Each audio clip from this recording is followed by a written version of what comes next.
Life can bring us down, but turn it all around.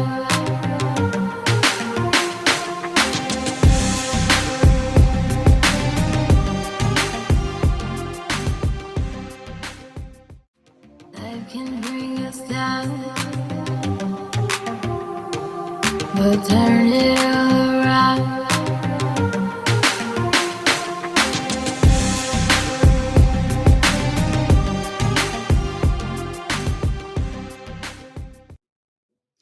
Hello and welcome to Ex-Witness Awake. I am your host, Jonathan, and I'm here on a lovely Saturday morning to interview someone that got me into the game, kinda. So I will introduce Annie. Well, actually, hey, would you like to introduce yourself? Sure, I can do it, or you can, whichever you prefer. I am Annie. I am the podcast host of Escape Leaving Hell Behind, and I have been doing it for about a year, and it's been fun getting to know people who have left the Mormon faith or Jehovah's Witnesses, or even I've gotten a couple of Scientology people, so it's been fun getting to know everyone. And I've even talked to some people who left like Islamic faith and stuff like that. And I've just come to realize that no matter what religion people are leaving or organization, because Scientology doesn't really consider themselves a religion, it's pretty much all the same. Yep. There's a lot of correlation there. I didn't realize that Scientology didn't consider themselves a religion. Yeah, I just assumed they did. So they more consider themselves like kind of like a belief system as opposed to like a religion. Okay. So no real thing to do, just a thing to believe. Yeah. Okay. At least that's what I've been told, so. Sorry, I was staring at a notification on my screen, so if I looked weird there for a second. Oh, you're fine. What I was talking about in the introduction was that my first interview, where I was the interviewee, was with Annie. So she has done a recording with me, or I've done a recording with her rather, and yeah, so it kind of started my, well, it wasn't on camera because it is a podcast, but just having these conversations recorded and sharing them with the world. So it's kind of fun. I like it. And due to the wonders of editing, she made me sound like I knew what I was doing. Because I probably started over 3 or 4 times. Because I'm like, I don't know what to say. I'm nervous, But it becomes more natural after a while, right? Yep, and no one ever has to know. No one, unless they go and do a follow-up video where they tell that they didn't know what they were doing. But that's exactly. You're like, okay. Oh, no, edit this part out. Edit this part out, yeah. Sometimes I say I'm going to edit parts out, but I don't, because why not? It's just conversation. Yeah. I have a habit of saying like and other little word whiskers like that. So one time I did a video where I edited them all out, and then I plopped them all at the end of the video, just me going, That's pretty funny. Anyway, so you are, or were rather, a member of the Mormons, the LDS. And how long were you involved with the church? About 30 years. So a while. Yeah. Too long. Too long. So you're saying you're 32, right? No, I'm just kidding. I wish. Okay, when did you first get in? Were you kind of born in? Were you came to it later in life? Or? I was born in. My parents, they were married in a Mormon temple. And so, yeah, I was born into it. And then the Mormon faith, when a baby is born, if the parents are going in desire, they will, what they call, bless the baby. And so it's not like being baptized, like no real, I'm trying to think of how to explain it. Anyways, it's like where the baby's like officially given a name in like church records and kind of like puts them on the list, but they're not technically members, but there's like a record starts on them. So I was born. Go ahead. I was just saying, it's sort of like you're not married to the church. It's just sort of a promise ring. Yeah, kind of like that. Yep. Yeah.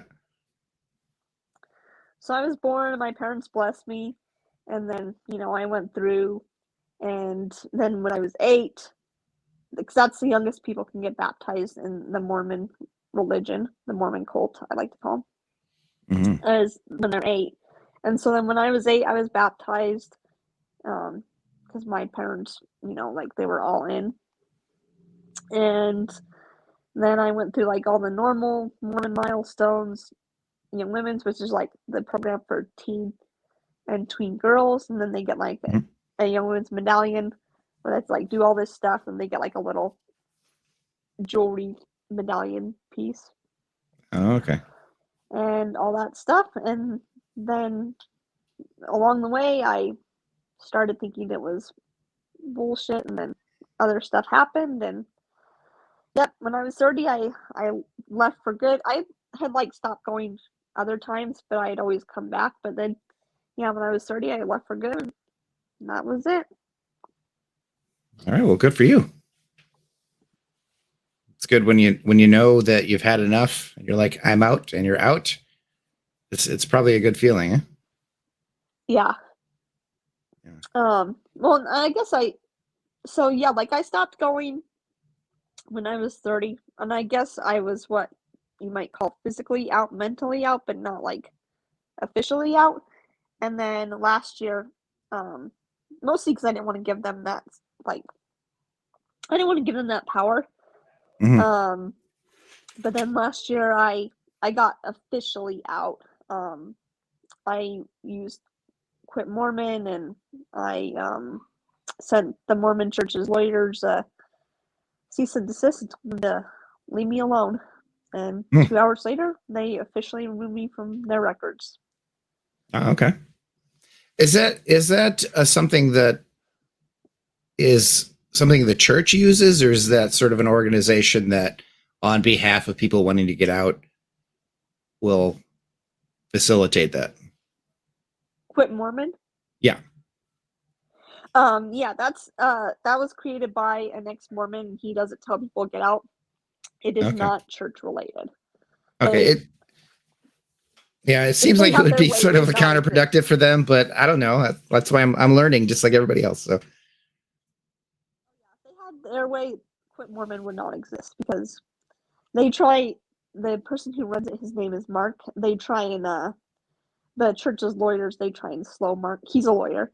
They try and slow Mark up all the time, because the more people that leave and let people know that they left, the worse it looks for them. So.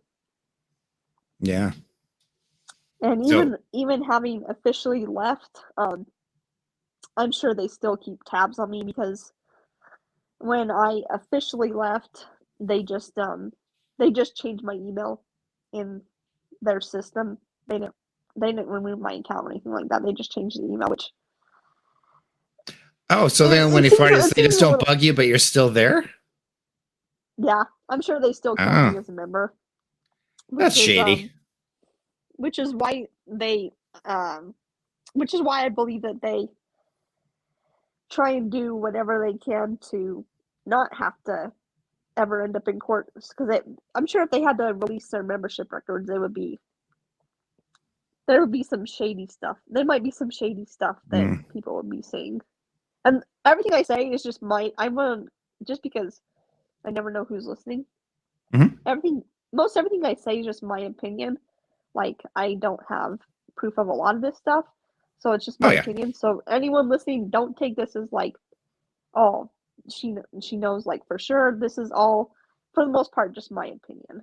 But Yeah. just having left and they just changed my email in the system. I'm like, that's a little fishy, but whatever.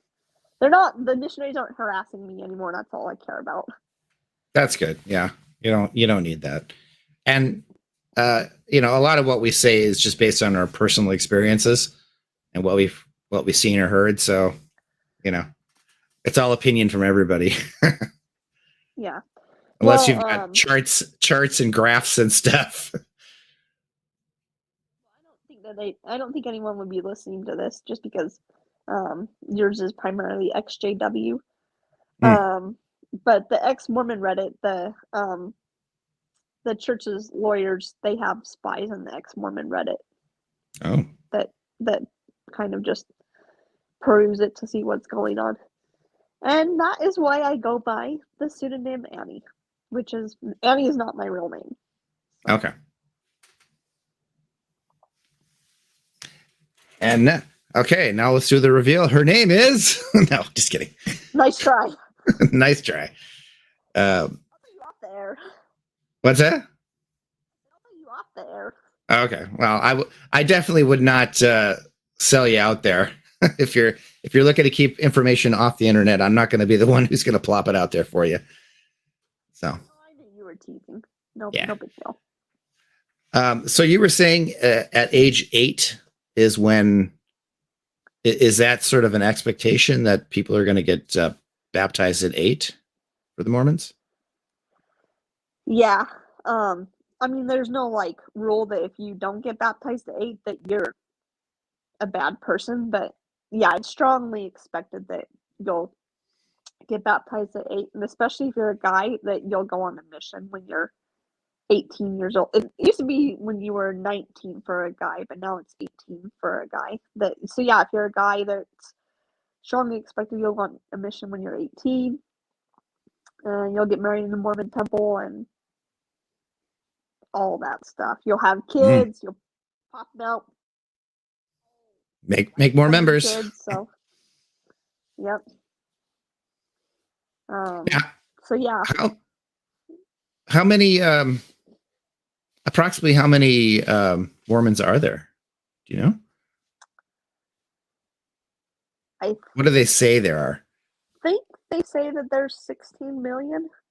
Okay. However many they say there are, there's less than that because again, in my opinion, I think that they hold on to people's records after they resigned, and I've heard that they hold on to people's records even after they're passed away for several years, which in that case they're gone.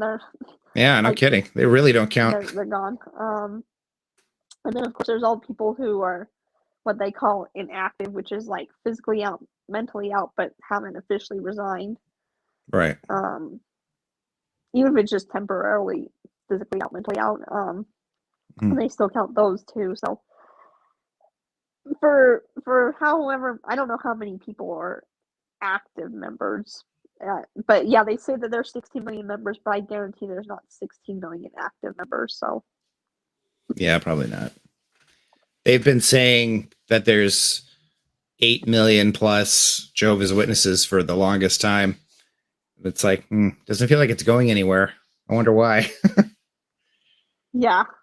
And actually, when you look at the what do you call it? The stats that they have for the different years. Every year they'll put the number of baptized ones and how many they're supposed to be. And they have the increase. So the percentage that's supposed to have gone up from the last year. And 2019 was the first year since 1975 that it's actually been negative numbers. So based on the 236,000 that have supposed to have been baptized that year, it said there was a negative 0.06 or something like that. So by those numbers, it's approximately 250,000 people that left when you figure it, because if it's a balancing out, it'd be a little bit more than the number that came in, right? Yeah. So I haven't done the exact probably- math, but it's off the top of my head.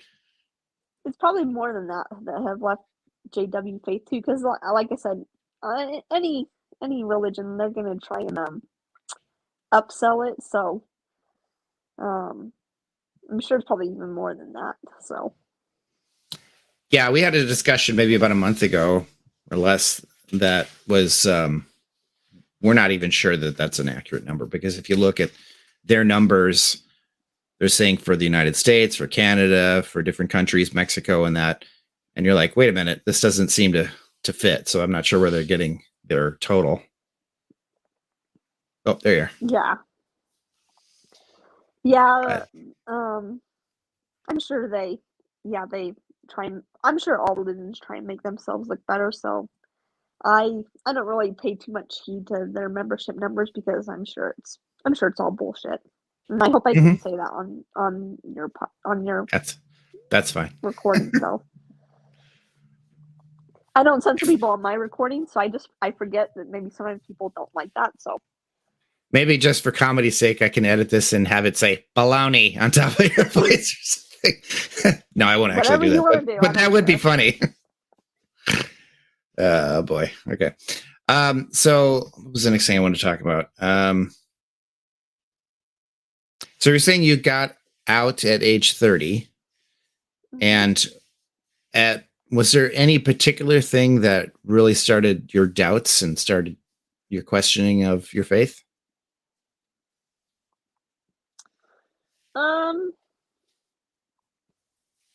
So like when I was a teen, or like, or are you asking like what made me doubt it as a teen, or are you asking why did At what point? leave the last time?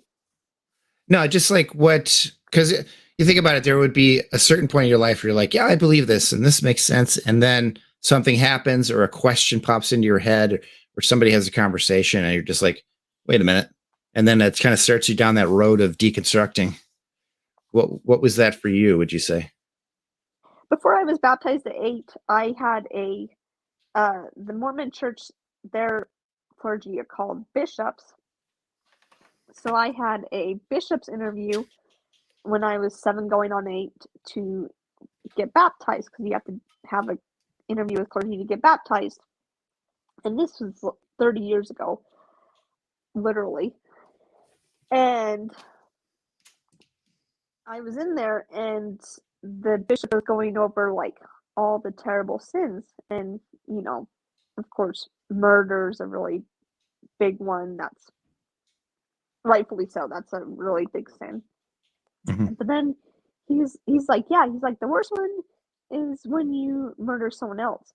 He's like, the next worst one is when you murder yourself. And I'm like this little 7-year-old who has like no concept of suicide. And Yeah. I was like, this is just. And my parents had never told me about suicide, because I'm only 7. Like, that's not a good age to introduce a child to that. It's not usual dinner conversation, is it? In my opinion. And definitely not by calling it murdering yourself. That's not so good. But so he's like, murdering yourself is like the next worst one. And it was just I remember it was like, and it was in his office, just he and me alone in his office of the church building. And I just remember thinking, like, this is the weird, even for like a 7-year-old, like, this is the weirdest conversation ever. And then, like, I didn't really understand what he was like talking about. But then, a few years later, as I got a little older, I'm like, oh, he was talking about suicide. I'm like, that's a really messed up way to introduce a child to the concept of suicide. I mean, first of all, he's not even my parent. And second of all, he's calling it like murdering yourself. Like, for the most part, I think most people who do commit suicide aren't doing it to like hurt other people. They're just in a lot of pain, and they want their pain to go away, and it's not going away anyway else, so they find a way to make it go away. And so yeah, just like calling it like murdering yourself, it's just not, that's just not a good way to do it. Yeah. So that was the first problem. Go ahead. I was just going to say, I'm sure I've heard that term before. I can't think of a specific instance, when I was an active Jehovah's Witness, but I'm positive that I heard that somewhere. So that's not uncommon when it comes to churches and religions to think of it that way. But it is a little strange. Yeah. I'm sure it's not uncommon. And, times are different now than they were 30 years ago. Like, even though it's still stigmatized, there's less stigma around it now than there was 30 years ago. So, but even still, that's, like I said, that's not a good way to introduce it to someone else's child. Yeah, just not a good way. So that was the first thing. And then, when I was a teen and tween in Young Women's, just, purity culture lessons. Mm-hmm. And if I say it's not because I am like trying to figure out what to say, it's just because sometimes some of this stuff can get heavier. Yeah. But then also there's the bishop who's like the pastor priest for the Mormon church. And then he has what are called counselors. So they're bishop or counselors.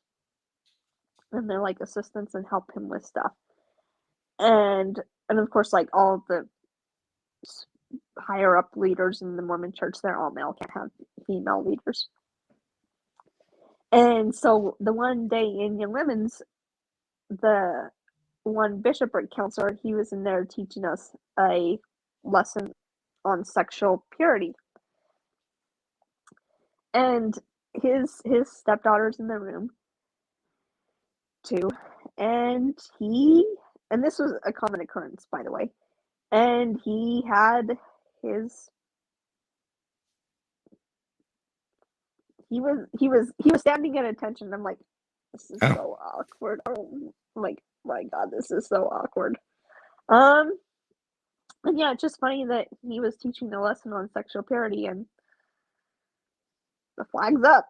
So I guess that's his kink. That's okay. I don't know, but yeah, his stepdaughter's in the room, and I'm sitting there on the front row because I was I had to start off the meeting conducting, and so I had to sit on the front row so I could get up and then sit back down. Mm-hmm. And to be able to do that, I wanted to be sitting in the center to be able to get up and down real fast. And that meant he was standing right in front of me and just right there at eye level. I'm like, my goodness, this is so awkward. God, this is so awkward. Yeah, so that was a big problem. And then yeah, just learning more stuff. And wait. Okay, back up a second. How old were all the girls in this, or women in this class? So it was all the teen and tween girls. So they were between 12 and 18. So some were as young as 12 and some were as old as almost 18. Okay, now that makes it exceptionally creepy. Yeah. And again, yeah. I didn't clue in that for some reason, but yeah, gross, dude. Yeah, his stepdaughter was in the room too, and yeah. Yeah. And he's just like, how old would he be at the time? Probably like in his 40s. Yeah, he's this 40-year-old guy talking to girls between 12 and 18 years old, and he has an erection, and wow. Yeah. And he was also one of my Sunday school teachers. He was also her husband, and so whenever she would be out sick, he would come and teach us Sunday school too. Sometimes I would see him like 2 of the 3 hours for stuff, and yeah, every time he had an erection, I'm like, what is so exciting about church? Do you have an erection? I'm like, this is not exciting. I'm like, I don't know. Wow, that guy needed to be removed. That's what that sounds like. Or or yeah, something, I don't know. Or incarcerated, And depending on what happened. and I know this is a common occurrence, so I don't think this is anything specific to just me. Mhm. But usually when I had my bishop's interviews around my birthdays, starting at age 12 and going up till age 18, usually they would just ask if I was keeping the law of chastity, meaning like, am I sexually pure and all that stuff. Mhm. But they would like keep it real generic like that. But then when I was 16, there was a bishop, and he got pretty detailed with his questions, and it was super awkward. And I know a lot of people, they don't end up knowing what the bishop means when they ask their questions, and so they have to ask, well, what is that? And then it jumps into where the bishop is basically telling them about. So he's describing acts to these girls. Yeah, alone in his office, or at least at the time it was alone. And this happens with guys too, but at least with guys, it's like a guy telling a guy, so it's not like, hopefully not as awkward. Might still be as awkward, but hopefully not as awkward. But yeah, so putting myself in this situation, I would find it awkward. I don't care if it's a dude or a lady. Like, I don't want to talk about this stuff to you. Like, don't ask me these questions, man. Yeah, so this is 20, 21 years ago, and yeah, he's asking me if I am doing certain stuff, and I knew what he meant just from hearing other kids talking, and so I told him no. And I could just tell, like, it really stunned him that I wasn't confused about, like, what he meant when he asked this question. And I didn't have to say, like, well, what do you mean? Or, like, I don't know what you're talking about. Can you explain? And I just answered. And so it just, like, totally, like, the look on his face, it just totally threw him off. And so he asked me again if I, basically, he asked if I masturbated, and I said no. He didn't use those exact words. He asked if I played with myself, which I knew what that meant. And so I said no. And yeah, it just took him back, and so he asked me again, and I was like, didn't I already answer this? And so I'm like, no, I don't. Like, so he's like, really you don't? and then, but like all this time I'm not asking him like, oh, well, what do you mean? And so then he asked me a third time. He asked me a third time, and I was like, I don't. And he finally stopped asking me after that. But I swear to God, if he had asked me one more time, I would have told him yes, even though I didn't. Just like make him stop, because I'm like, just to make him stop, yeah. Because yeah, it was like there had been other stuff, not consensual, that had happened before that, so it was actually really triggering him asking those questions. It's super inappropriate. I mean, that's, they may be in a position of authority, but really it's none of their business. Well, it is inappropriate. I'm not saying because of that. Yeah. But a few years ago, I want to say 2017, there was a former bishop named Sam Young who, and I don't know why it took him so long to become disturbed with it, but he got disturbed that bishops were asking sexually explicit questions of minors alone in the room with them, without parents being there. And so he and parents weren't allowed in at that time. Like, they didn't want parents in the room. So he started like making a big deal about it, and he was ignored. So he made an even bigger deal about it, and he was still ignored. So he made an even bigger deal about it, and he was still ignored. And then eventually, like, he got, news stations involved and did interviews across from the temple there in Salt Lake City. And then, of course, like, they had what they call a council of love, which is an excommunication trial, basically. They try and make it sound better, but so judicial hearing is what we would call that. Yeah. Yeah. So they had a council of love where he was excommunicated and he never went back. But then he started Protect Every Child, and after he was excommunicated, the Mormon Church, they said that they would allow parents into the bishop's interviews if they wanted to go in. Some parents still don't want to go in, but some do now. And it's just funny because, like, that's all he wanted was for them to, like, acknowledge that there was problems. Well, he did want them to stop. He did want them to stop asking those questions, but he's like, well, if you won't do that, at least have parents in the room. And only after they excommunicate him, like, do they allow parents in the room. I'm like, so you're saying that he was wrong, but you're gonna do what he wants anyways. I'm like, that makes absolutely no sense. Yeah, that actually sounds familiar because with, well, I guess it's the same thing. So with Jehovah's Witnesses, if you look at their doctrine and you say, I don't agree with this, this seems wrong, and then they put you out, you're disfellowshipped for apostasy.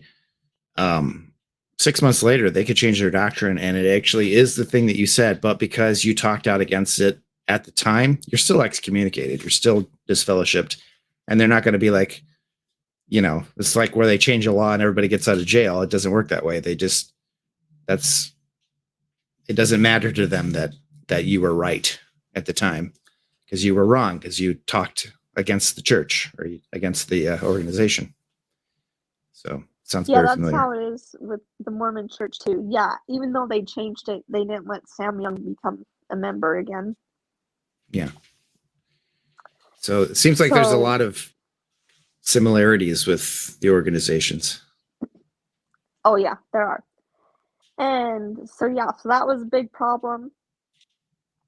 And then I don't really care to get into it too much. But yeah, the reason I officially left is because I found out stuff was done to me without my consent, and then the Mormon Church tried to cover it up, in my opinion. And I mean, it's in my experience is what I should say, not in my opinion, but in my experience, they tried to cover it up. And so that was the end. I stopped going, and I haven't been back in many years. Well, I'm sorry whatever did happen to you did, because that's a shame that these things happen to people. That there's, you know, a lot of inappropriate things happening, and there's a lot of cover-ups. And that seems to happen in these organizations too. There's a lot of cover-ups. Yep, there are. Yeah, and they I know that I think that they've been sued for their involvement with the Boy Scout America abuse scandal. And from what I can tell, the Mormon Church uses tithing money that members donate to pay people off in these lawsuits, which is another big problem with it. That sounds familiar too, because I know there's a lot of Jehovah's Witness court cases that have to be settled. So I'm sure the Mormon Church does it too. And then then it came out a couple years ago that they had all these funds because people, you know, people didn't know how much money they had, but then a whistleblower spilled the beans, and basically they are sitting on billions of dollars in assets that they can be using to help people with, and they're not. And so, and then I left before so there's what is referred to, you've probably seen it on TikTok, thrown around. Mhm. But I left. It was either a very new thing that not many people knew about, or it hadn't yet become a thing. But I left before the CES letter was a I've heard big of that. thing. Yeah. And so getting on TikTok, because I left and, TikTok wasn't a thing. Ex-Mormon Reddit wasn't huge then, Mhm. and all this stuff. Because I also left before what Mormons lovingly, and when I say lovingly, I am being sarcastic, but ex-Mormons lovingly referred to as the November 2015 policy, where the Mormon Church told gay people that they didn't want their children baptized and they didn't want them blessed and all this stuff. And I think they said they didn't want them blessed. Definitely didn't want them baptized. And Their children, though? so, yeah, their children. Hmm. Not just them, but their children. Okay. And so I left before the CES letter was a big thing, like it is now.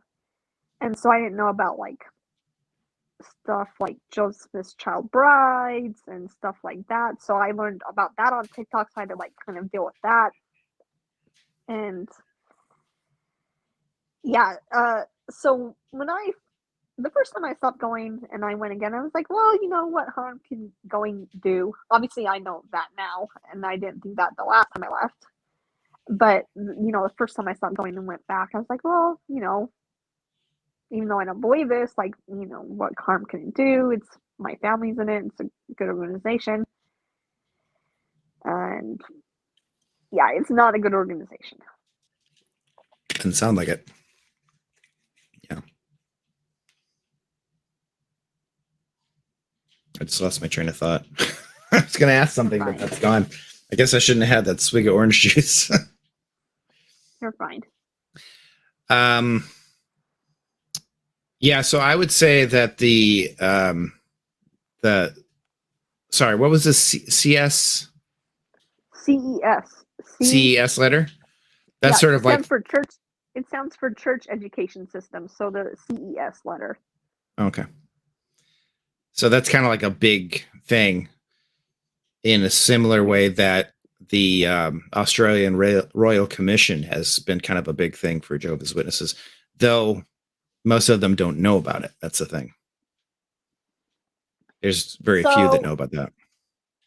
A lot of Mormons actually know about the CES letter. They just stick their head in the sand and choose not to read it. Yeah. But so basically, it's this person his name is Jeremy Reynolds. He had all these questions about stuff. And so someone said, write them all down and ask them to a person who works for the church education system. Mm-hmm. And so he did, and he wrote it all down, and he wasn't given answers that he felt were adequate. I haven't read his. I left before this was a thing, so I haven't really read it, because at this point, I'm not going to go back. I don't need to be convinced not to go back, so I'm not too concerned about reading it and all that stuff and reading the responses. But from what I gathered, he wasn't given adequate responses, and there was no real good answers, so he left, and he actually made it into a book that people can buy, and a lot of people read that, and that's the reason why they leave. So it's like puts the nail in the coffin. Yeah. So, and of course he was excommunicated as well, because can't have that. Oh. I probably would have been excommunicated, but I left because I have my podcast. But I left before I even started my podcast, because I was tired of them harassing me. Like, they don't need to excommunicate me. I'm not going to give them the satisfaction. Yeah. Well, and I'm not gonna give them, like you said, I'm not gonna give them that satisfaction, but also it's just it's so dehumanizing how they do it too. Yeah, I was thinking about And you're talking about the inappropriate questions that, you know, you're being asked and other people are being asked in these meetings with one man. That feels a lot like when, say, for instance, a teenage girl is being put in the back with some elders in the congregation, and they're asking, very um, explicit questions about, what'd you do, and how'd it go, and did you like it, and that sort of thing. So it just feels creepy and wrong. Yeah, it's probably pretty much the same thing. I've heard cult cousins is a thing. There's too many similarities to ignore. One sec. Da, da, da, da. Intermission time. Da, da, da. So how's everybody doing? Hope you're enjoying our show here so far. We're just taking a little break while Annie does something or other. And I don't like dead air. So here we go. Okay, so I'm thinking of a number between... No, just kidding. Okay. Are you there? Sorry, I just... nature called and... Oh, that's okay. I mean... just had to mute whatevs. the mic. Yeah, that's good. So... Don't forget to flush! I did that and I washed my hands too, don't worry. Oh, yay, good job. And so... Go ahead. No, go ahead. You were going to say something. So yeah, I know that the Jehovah's Witness faith, they have the 2 witness rule that if no one else saw it, it didn't happen. The Mormon church isn't like that, but they're all about the cover up. So there's no like specific thing where they say, oh, another person didn't witness it, it didn't happen. They will just deny it as much as they can and try and get out of it that way. Well, these organizations don't seem to want to take responsibility for anything. And anything that makes them look bad. And they are total cult cousins, like Jehovah's Witness, Baptist, Seventh-day Adventist. Yeah, they're all so similar. That's unfortunate that there's organizations even exist. Life would be a lot better without, Jehovah's Witnesses and the LDS Church and things like that. I'd like to see everybody be free. Freedom. I agree. So I think I've gotten to the point where I like to ask a question to my interviewees. What advice would you give to your younger self? If you could go back in time and give yourself a word of advice, what would it be? Get out sooner. I like it. That's one I can agree with. Because I wish I had, and like I said, I did leave and come back, but I wish I had left when I was 18 and not come back. It sure would have made for a lot nicer 12 years in between 18 and 30 when I did leave for the last time. And it probably would have saved me the situation that ended up me officially leaving, because I probably wouldn't have gotten into that situation if I hadn't been going to church. So yeah. Well, your life might be entirely different if your focuses would have been different. Maybe the choices that you made would have been different because you weren't being influenced by the church. Oh yeah, they definitely would have been different, and probably just would have been a lot happier too. So I would have went to a lot more parties. No, just kidding. Well, just a lot less sad situations would have, or at least one sad situation wouldn't have happened. So yeah. Well, that's good advice. Get out sooner if you can. Yeah. And then I guess another one would be, and this is why I started a nonprofit. This is why I started because, sorry, I hope I didn't hear Hmm? because I scratched. This is why I started nonprofits, because not everyone can leave when they're 18. Maybe they don't have the resources. Their family won't support them if they leave when they're 18. Sorry. Situations like that. So I guess another one is, if you have to stay to education or be supported or whatever, like no one's going to judge you for that. Like everyone understands. Yeah. And so as awful as it may be, like maybe staying for 4 years while you get your bachelor's degree, if you're in the US or whatever the equivalent is in other countries. Mhm.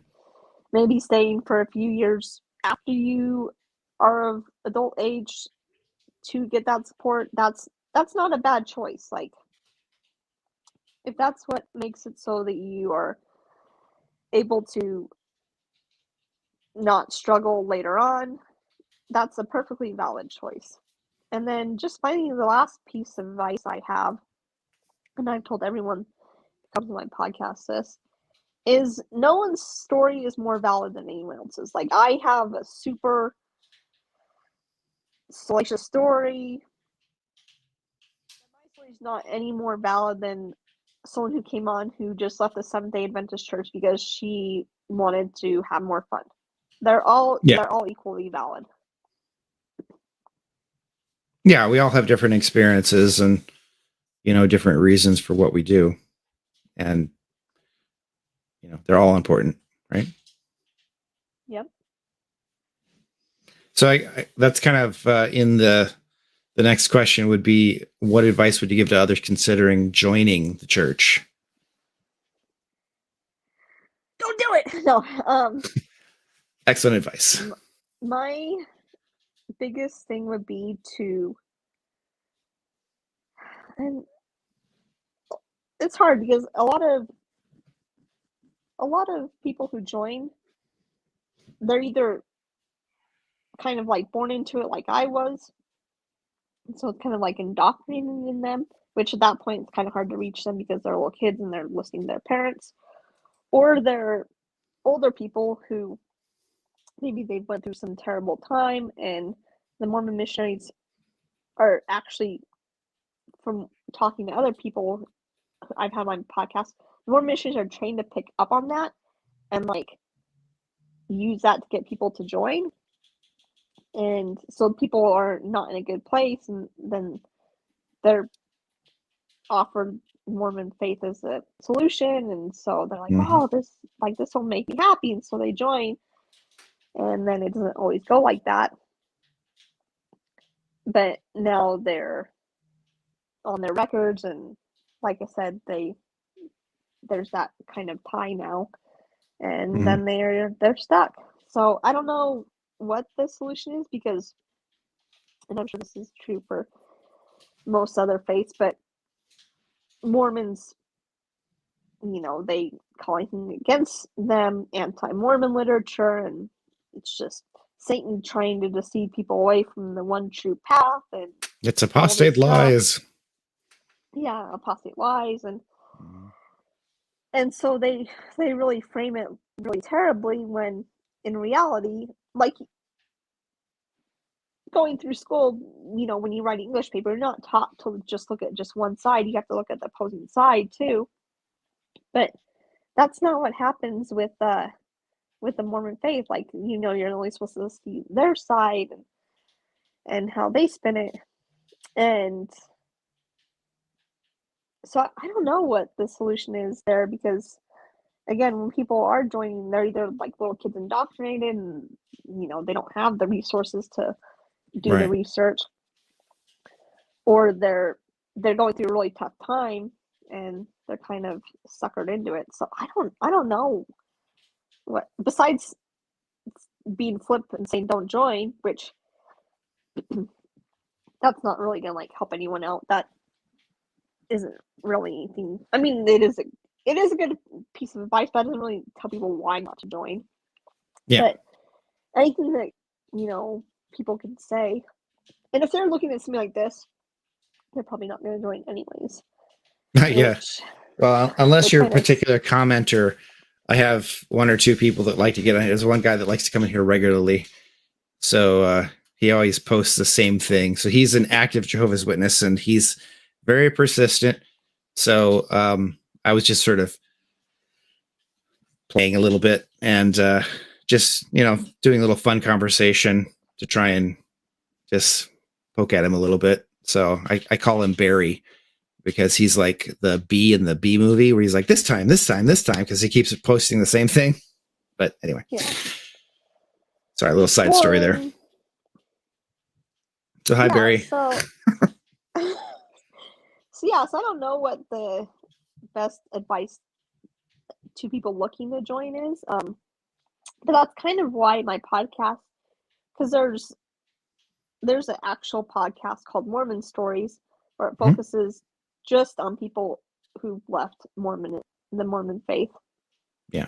Every once in a while, he might have someone on like Jehovah's Witness, like high profile Jehovah's Witness or high profile Scientology. But for the most part, it's just people who left the Mormon faith. And not even like people who just left, like people who've had like super salacious stories for leaving, which I find problematic because I think that kind of reinforces people that if their story's not this big, huge deal, then they should just stay in whatever faith. And I don't think that that's true. Yeah, that makes sense. But yeah, he focuses mainly just on people leaving the Mormon faith, which then, you know, people who are still in the Mormon faith, they see it as like, yeah, apostate lies or like anti-Mormon propaganda and all this stuff. Where me, like, I've branched out, like I have had ex-SDA, ex-Pentecostal, ex-JW, you know, because I had you on. I've, of course, ex-Mormon too, ex-Catholic. I've had like, and I even had like someone who's ex-Muslim. So just pretty much like everyone under the sun leaving a high demand religion or cult. And so I'm hoping that like if people who are Mormon do, and I didn't name it anything like that would be like, oh, like I didn't name it like I hate the Mormon church or anything like that. Like I named it Escape Leaving Hell Behind. So I'm hoping that if people who are Mormon who do stumble onto my podcast see it, maybe like they'll be intrigued by an ex-JW talking or an ex-Catholic talking and listen and see like, oh, this is really similar to the Mormon church. Maybe we're not the one true path and we're not as unique as we think we are. And similarly for like people who are Jehovah's Witnesses, maybe they'll stumble onto an ex-Mormon talking and listen to it and think, oh, you know, that's really similar to Jehovah's Witness because I've talked to quite a few Jehovah's Witnesses and yeah, it's like a full-blooded sister or brother. It's very similar. And I call them cult siblings, not just cult cousins, cult siblings. Okay. Yeah, it is pretty close. And yeah, so like maybe they'll hear an ex-Mormon talking and they'll leave for that reason. And maybe someone who's Southern Baptist will hear an ex-Mormon or ex-JW talking and they'll leave and so on and so forth, you know.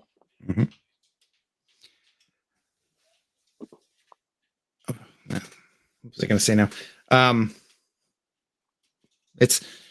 I usually don't do morning interviews, so I'm like, huh? I woke up about an hour ago. Before I started. Like 5 minutes, but I woke up 5. And if anyone's wondering why I keep saying so many times, I woke up 5 minutes before I got on with you. So. Oh, okay. Well, so you're doing way better than me. But my day was really full, so I'm like, it's gonna be, and it's 7. It was 7 a.m. for me, so I'm like, maybe be really full. I'm like 7 a.m. it is. So. Well, I appreciate your coming on and taking time out of your schedule for that. But I was thinking, like, you know, your coverage of different religious groups, different high control groups, cults.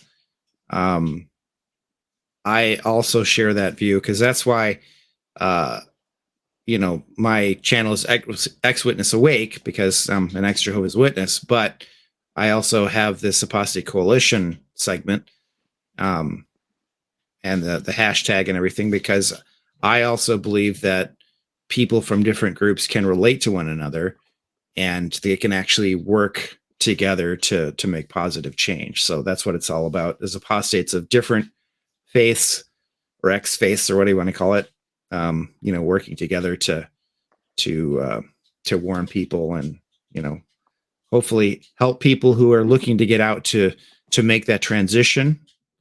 Because it's hard for them, right? There's a lot of heartache and a lot of, stress that goes with giving up everything that you've known. So with Jehovah's Witnesses specifically, they don't have that support system because they've been told you're not supposed to be friends with anybody who isn't a Jehovah's Witness.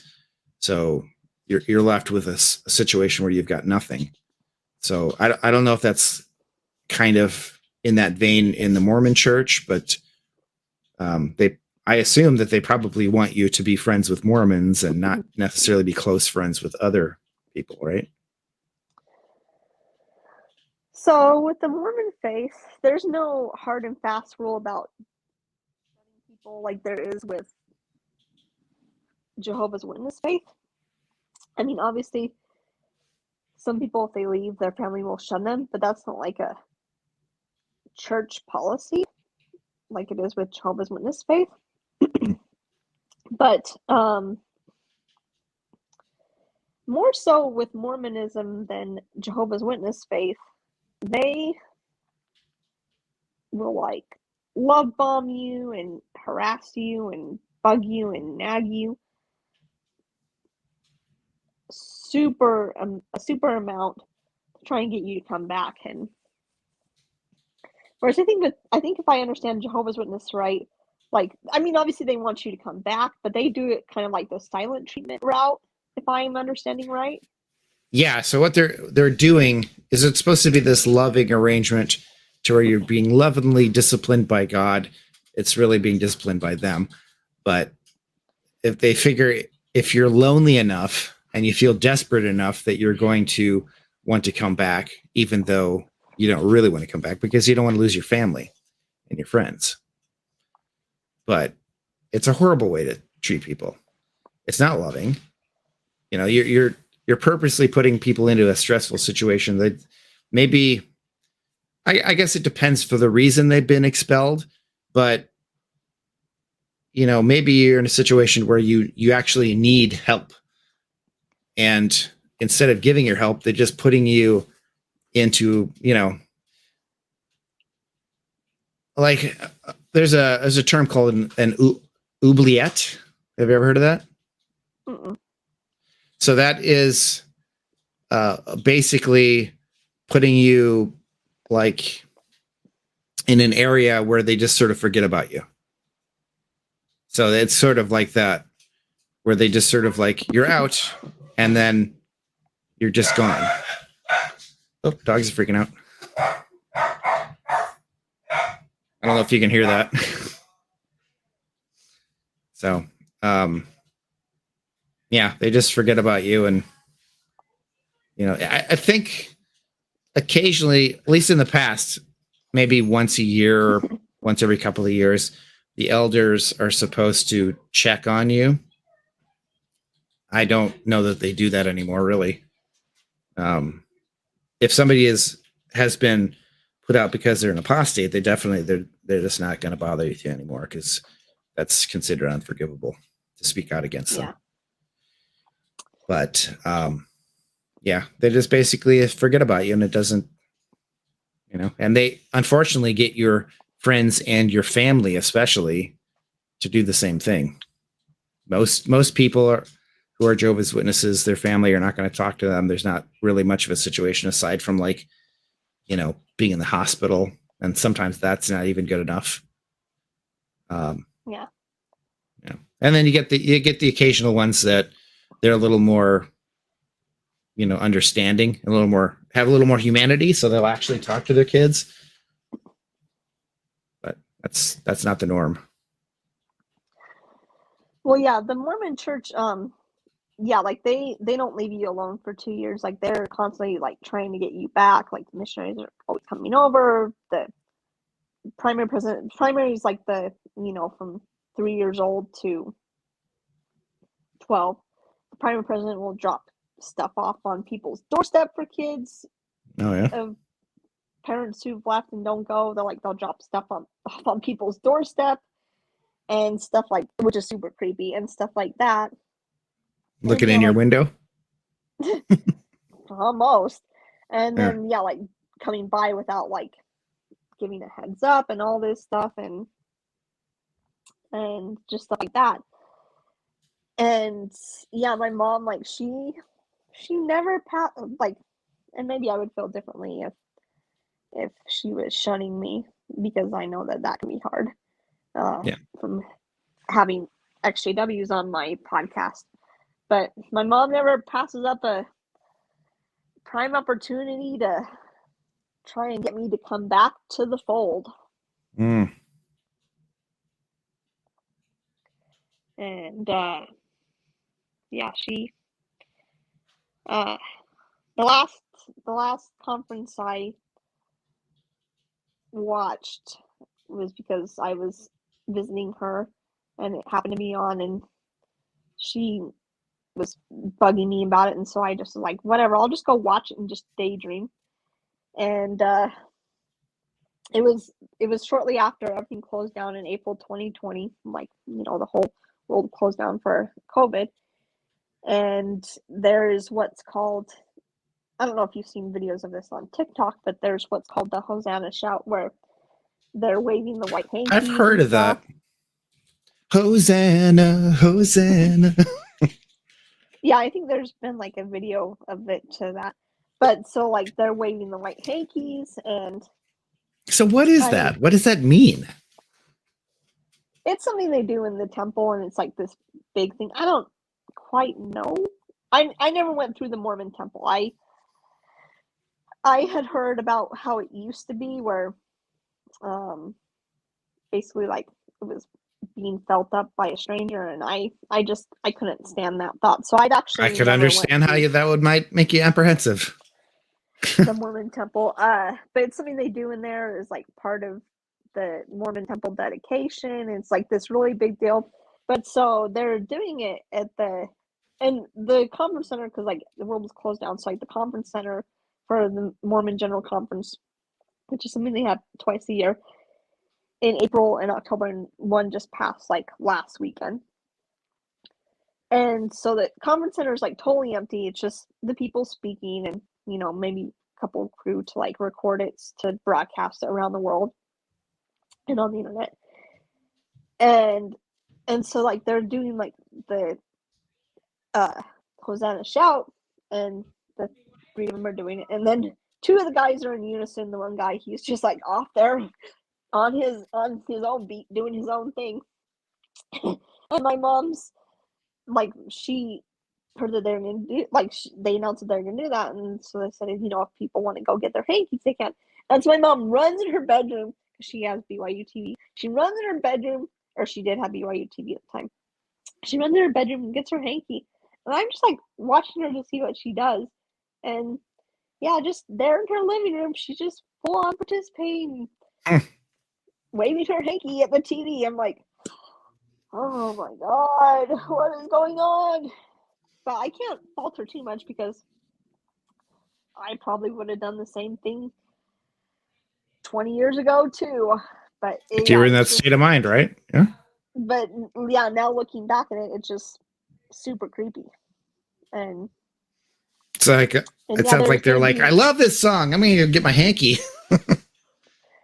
Well, it's not just a song. Like, it's just like they're saying, like, what do they say? Like, Hosanna, Hosanna, Hosanna, blessed be the Lamb, Hosanna, Hosanna. I can't remember, something like that. It's not even a song. It's just like a chant, basically, and right? They're just and then they're just waving their hanky to it.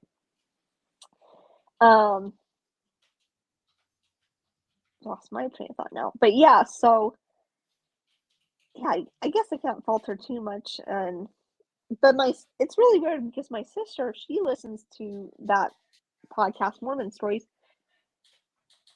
and she still goes in, and like she's one who also had like a weird bishop's interview where bishop asked her sexually explicit questions that were totally inappropriate, even with trying to guide her back to whatever, because she says that she went a little bit too far with the guy. What that means, I don't know. That's not my business. I didn't ask her to expand. That's her life, her business. I don't think she needed to repent, but she felt she did for whatever she did. I didn't ask again because of her business. But yeah, she's like, he didn't even ask me what he asked me, even like trying to tell me to repent. I'm like, oh, why do you still go? I didn't say that, but I'm thinking that. But yeah, she still goes. So, I don't get it. But I guess the adage that for those who don't believe, no proof is possible. For those who do believe, no proof is necessary. I don't know. Yeah. Well, you know what? If people want to have that as part of their life and they're content and they're not being hurt, there's nothing wrong with it per se. But I don't know, because I don't know. It hurts other people though. Well, that's true. And so like when people keep going and it hurts other people, then when people keep going, that kind of bolsters it, and then it stays around. I don't know. I guess what people who go are evil and like wanting to hurt other people, but right, them keeping going, it does hurt other people. Yeah, it's like with Jehovah's Witnesses, I don't have any animosity or hate or dislike for anybody that's part of the, the congregations. They're just people trying to live their life, and that's what they've been taught and that's what they believe. So it's the organization itself. It's the governing body, the ones that call the shots basically and keep all these things in place that hurt people. And, obviously people that like, elders that get involved in CSA or SA, like obviously they're at fault too, but just kind of the rank and file, I don't see any problem with them. Yeah, again, I don't judge people for going, but it confuses me, like how, because there are people on TikTok, like Mormons, that we presented with like all this evidence, and then they're just like, oh, like you're making that up. I'm like, no, I'm not, and neither are the other people on my podcast. So, and then even like try and spin stuff that, because as the internet gets more common, as the internet has gotten more common, like the Mormon Church has had to admit to stuff that they once denied, because now when it was just when stuff had to be printed in books, they could deny it easier because it had to be printed in a book, and that took more work to get it out there, and then it wasn't out there, and not as many people knew. But now with the internet, like people can slap stuff up on the internet in like a minute, and it's there. And so some of the stuff that they've had to deny, like Joseph Smith having child brides or stuff like that, they're not able to deny that anymore. So then they have to like find a way to spin it, and even on like the Mormon Church's website, like they've had to admit to some of the stuff like that because they can't run from it anymore. So now they have to like try and spin it as positively as possible. But there's no real good way to spin that a 38-year-old had a 15-year-old bride. Right. You can't really. there's no way around that one. Actually, you're mentioning the internet is a good segue for something that I wanted to show. So it's okay. Did I do that? Yeah. Mm-hmm. So I was just looking this morning at the websites, and here's obviously it's the LDS website, but here's the Jehovah's Witness website, jw.org. And honestly, if you were to just change a couple of titles and maybe a couple of specific pictures, They feel very similar. Like they've got the same feel of just, you know, Scroll down just a propaganda. little. Sorry? Scroll down? Just a little bit more. So yeah, so like under the more features, like yeah, they'll the first photo of like the with like the red and blue, the very first one on the Conference news and announcements? yeah. I mean, you don't have to don't click on it because I don't want to get triggered. But yeah, so like that's where they'll put like their conference stuff, and then the next one to it, the Mormon prophet, he's announcing 17 new temples, but they're seeing the membership, at least it's stagnant, if at best, possibly even you know, decreasing. But they're gonna announce 17 new temples. I guess they gotta spend that money somehow. Yeah, that's got to do something with it. I noticed here it says new leaders of the women's organization announced. That's one thing that the Mormons have on the Jehovah's Witnesses, because the women in Jehovah's Witnesses don't have any sort of responsibility or privileges, really. The most you're going to get is they can pioneer, or, you know, if they're going to go up the ladder, it's going to be marrying a ministerial servant or marrying an elder, or going up that way, a branch overseer. You know, there's no real, they can't preach, they can't do much of anything, and it's a very misogynistic organization. Well, before I touch on that, so if anyone does want to know what the Mormon Church thinks they have in membership records, they would just go to the World Report of the Church of Jesus Christ, and then that's probably what they talked about. Because they, in every general conference, they'll give like a membership stats and stuff like that. So that's probably in there. And again, I wouldn't really classify that as truth, but if people want to know what they say they have, that would be where they can go look. But getting back to the new leaders of the women's organization, so they're in the Mormon Church, there's what's called Relief Society for the adult women, and basically that's what they're over, is the Relief Society. But they don't have any they don't have any real power. They're just over the women's organization.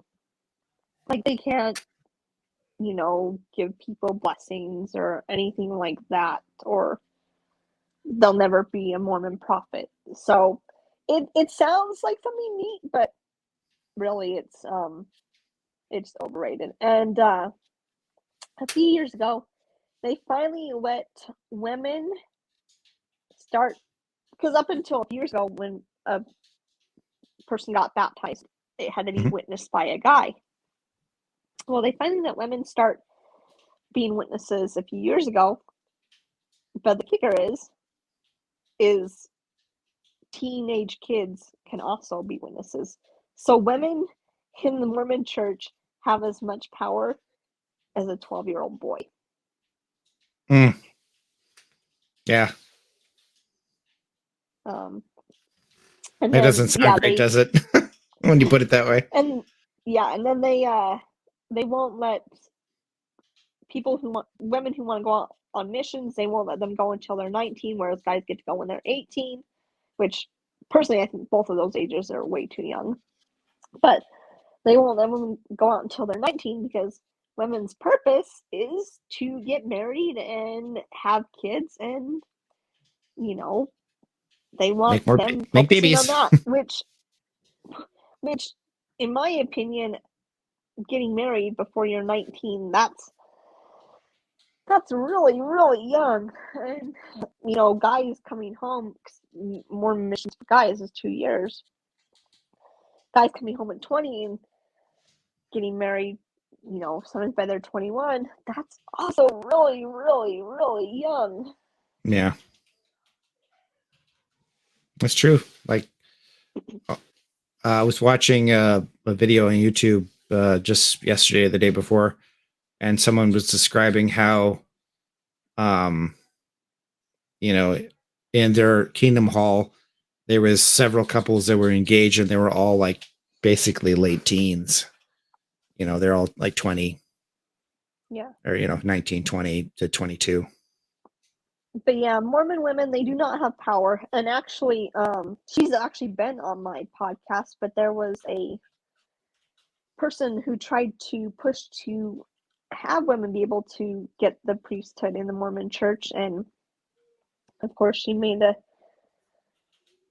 a big deal about it, and news picked up on all that stuff, so she was excommunicated. And her name's Kate Kelly, so people can like listen to her podcast episode on my podcast, or they can Google her, because I kind of went over like what she's done since she's been excommunicated, like not too much jumping onto like her being excommunicated. So everybody go there. Wait, how am I pointing? That way. Go there. Yep, down below. Yes. And where can you find the podcast? So it's on Apple, Spotify, it's on Google as well, I believe, iHeartRadio. It's pretty much on like all the big podcast platforms. Oh, nice. And then I'll have to ask you how you manage that, because I'm curious how people actually start a podcast and get it on there. Yeah, I can definitely go over that with you. But yes, people can Google Kate Kelly. She's the one who wanted to push for women to be ordained in the priesthood in the Mormon Church. And like I mentioned earlier, Sam Young, he's the one who started the Protect Every Child movement within the ex-Mormon faith and Mormon faith and all that. Jeremy Reynolds, again, he's the one who did the CES letter. He's easily able to be Googled. And it was last year she was excommunicated for embracing like the LGBTQ community, and saying masturbation's not wrong, like it can even be like have health benefits. Her name was Natasha Helfer. She's a licensed therapist. She was excommunicated. It's not one I really encourage people to Google, because I find him problematic for several reasons. But John Delan, who runs Mormon Stories podcast, he was excommunicated, and people can easily Google him. But yeah, whenever someone causes a stir, they'll excommunicate them and get them out. You can't have that. So. Yep. So kicking out dissenters is kind of like out of the playbook of both religions. Yeah, I think it's out of all. I think Southern Baptists do that a lot too. Admittedly, I don't know much about Baptists. I should probably look into it. On my podcast episode, I haven't had too many yet. Not because I haven't wanted to, just because there's no real ex-Southern Baptist Reddit that I've seen. Mm-hmm. So mostly I've just been finding people through TikTok.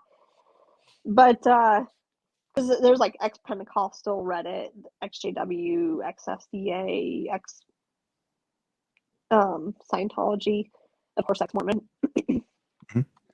But I did have someone who was a pastor's wife that she left the Southern Baptist faith, and eventually I'll have someone else come on that left the Southern Baptist faith. She's just writing a book right now.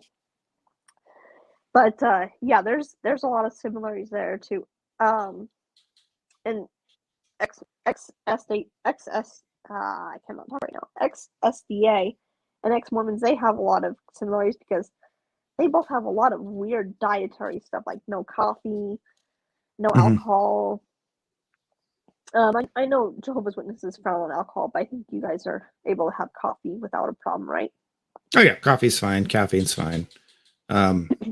No smoking, obviously, but alcohol is fine as long as it's done in moderation. There's different thoughts on that. I've heard of some elders that were removed because they weren't getting drunk, but they just drank basically for a long period of time continuously, and they got in trouble for that. So I guess it probably depends on the people that are doing the judging, whether you're drinking too much or not. But yeah, Mormons are not supposed to drink at all, not coffee or alcohol. But it's funny because they can have Red Bulls and Monsters and Coca-Cola, and that's I okay. couldn't live with Which, I couldn't live without those. which I think those have more caffeine than a cup of coffee, but Oh yeah, for sure. the mental gymnastics don't make sense to me. But I can drink those because if I have coffee, sometimes it bothers my stomach, and then I'm just like, oh. Yeah. So I can get away with drinking Monsters and stuff like that, and they don't bother my stomach. So. Well, the reason they're not supposed to have coffee is because of the caffeine, but Right. that's what a Red Bull is caffeine or a Monster. So I'm like, make it make sense. I can't. And again, yeah, even if they don't want that much caffeine, Coca-Cola has caffeine. People like Mountain Dew, that's got a lot of caffeine too. Yeah. So just like make it make sense, but and then and also like it's quantified as a hot drink, but they won't drink cold coffee, but then they'll drink hot chocolate. I'm like make it make sense. Make it make sense. It just yeah, I don't think it's gonna. I don't think there's any way you can make that make sense. But anyways, yeah, ex-SDAs and ex-Mormons, they have a lot of weird dietary restrictions that a lot of the other religions don't have. So, yeah, it's funny to like see all the similarities. So, we're at about an hour and 20 minutes, but I want to give you an opportunity to talk about your nonprofit if you're interested in talking about it. Okay. Yeah, and I'll just touch on my podcast real quick. I know that you pointed the link that's hovering. And so, yeah, if anyone wants to hear about anyone in the face, again, like I am of the mindset that every story is equally as valid. And so there's a whole, like, there's ones from like salacious ones with church cover up of sexual assault, all the way just again to someone leaving just because they felt it was too restrictive for Seventh-day Adventist. Mm-hmm.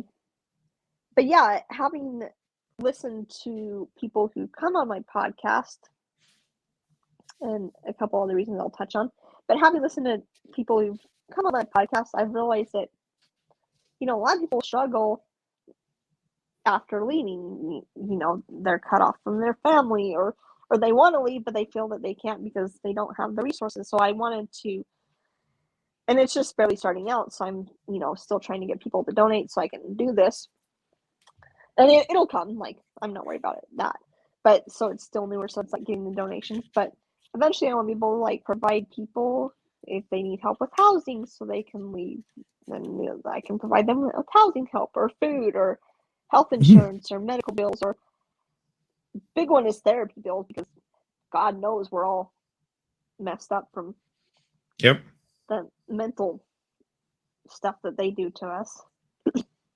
But yeah, just stuff like that. And so yeah, I'm in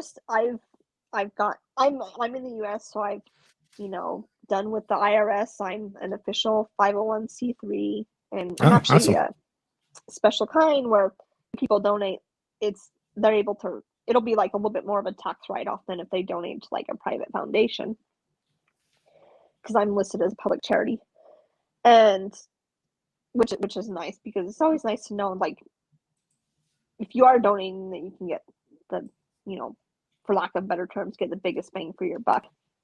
But yeah, so like, and in the state I live in, I've filed the charitable solicitation registration form, so I'm fully compliant with all the laws and legal stuff there, and able to take donations and stuff like that. So yeah, now I'm just working on getting donations. I'm looking into getting grants from different sources, because that's also a good way to get money to help people. And just stuff like that. But and obviously not solely for this reason, because that would be not the best reason to set up a nonprofit, because it's a ton of work. But the guy who runs Mormon Stories podcast, he participates in a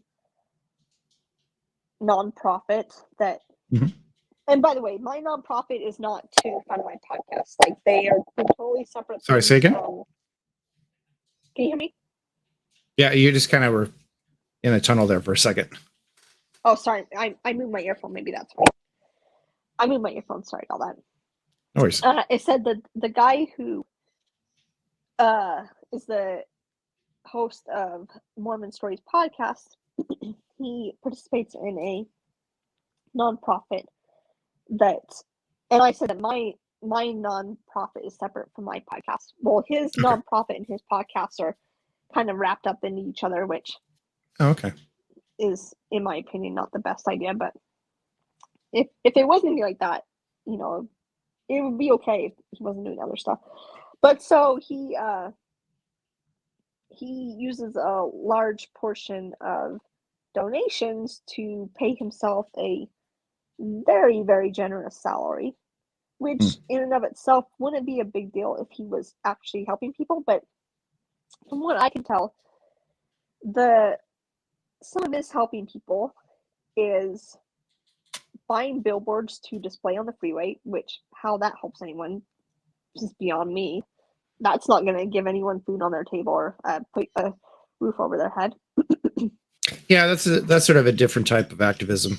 I've had people suggest that getting a billboard to talk about jw.org stuff would be a good way to go, and in certain ways it would, but yeah, that wouldn't really help individual people as far as like physical needs. I can see what you're saying. I mean, there's nothing wrong with it, but like using it under the guise of a nonprofit is where I get bothered. Yeah.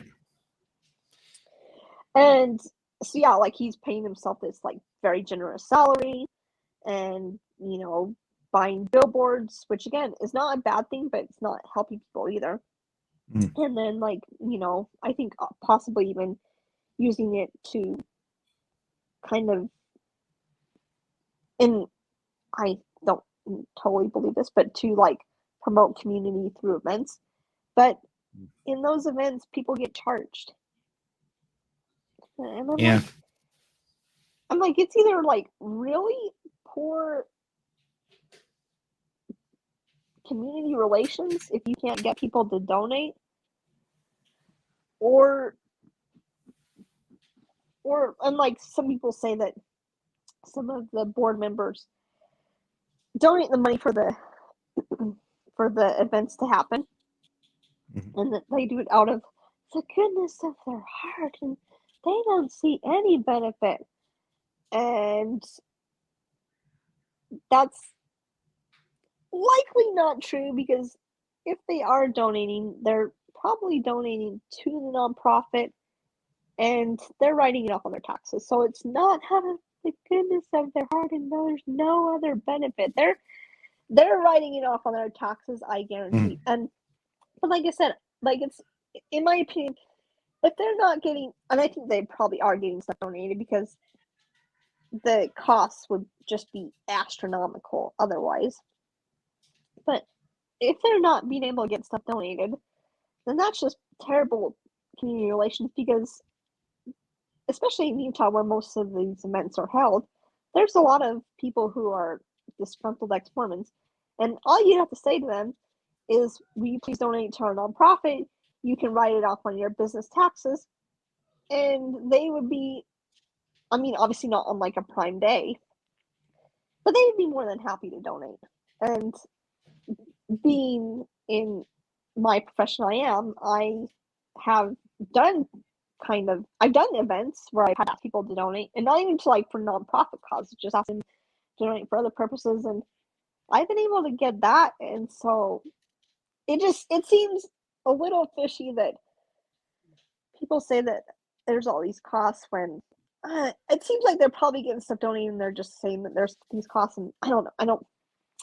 So anyways, this guy, John Deland, in my opinion, he's just Mormonism 2.0, basically. Like, he's the ex-Mormon version, and yeah, he seems misogynistic. Anyways, but sorry, I won't get too much into it. This feels like it's straying into the territory of something that's going on in the XJW community with Mr. Evans and things that went on with him. But that's a discussion for another day.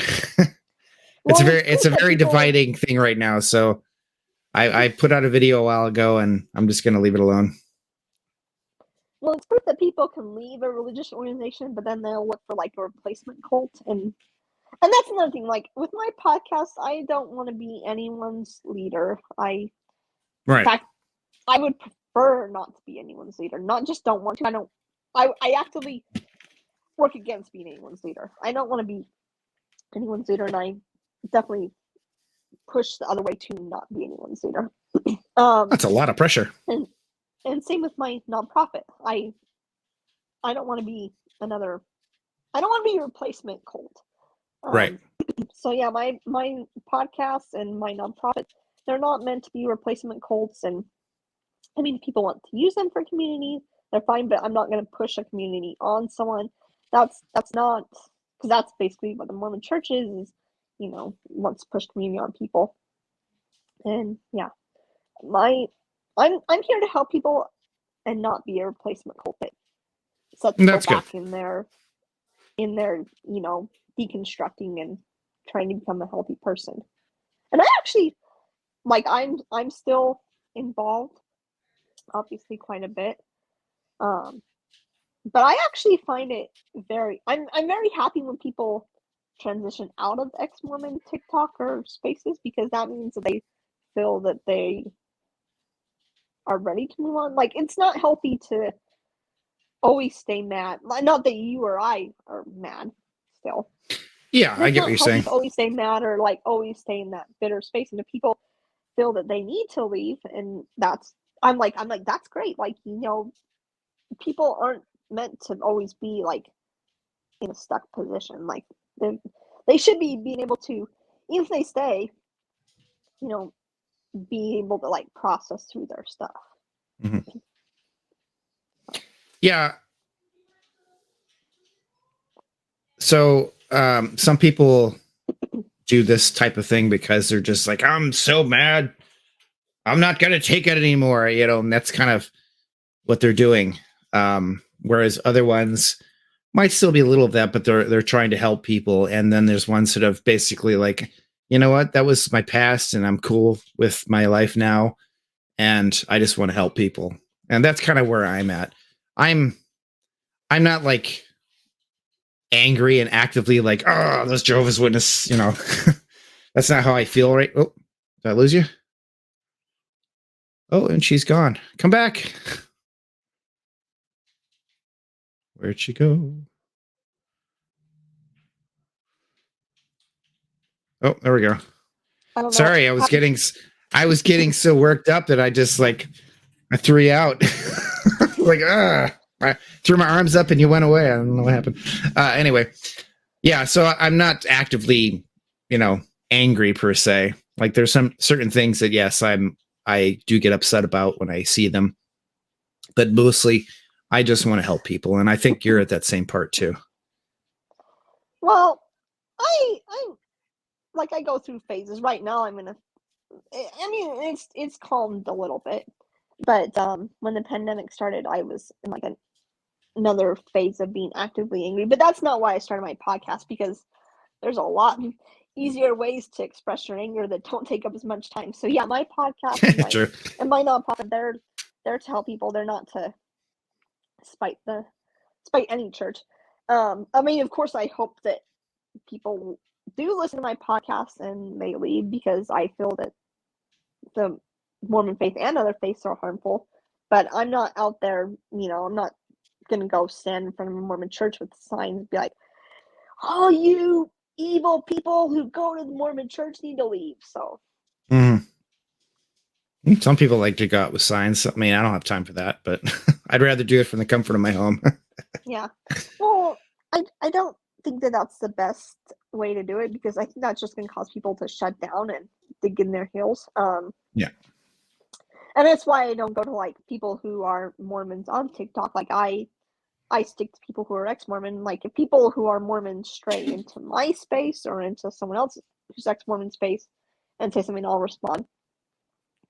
But I don't search out people who are Mormon and try and create fights, and because that's just going to cause them to dig in. It's just going to be a battle. And see us as angry ex whatever, and yeah, just reaffirm what they think when it doesn't help. Okay. Well, I'm going to have to go shortly. So I wanted to ask, what is the name of your nonprofit? Do you have that established yet? Yeah, Succeeding After Escaping.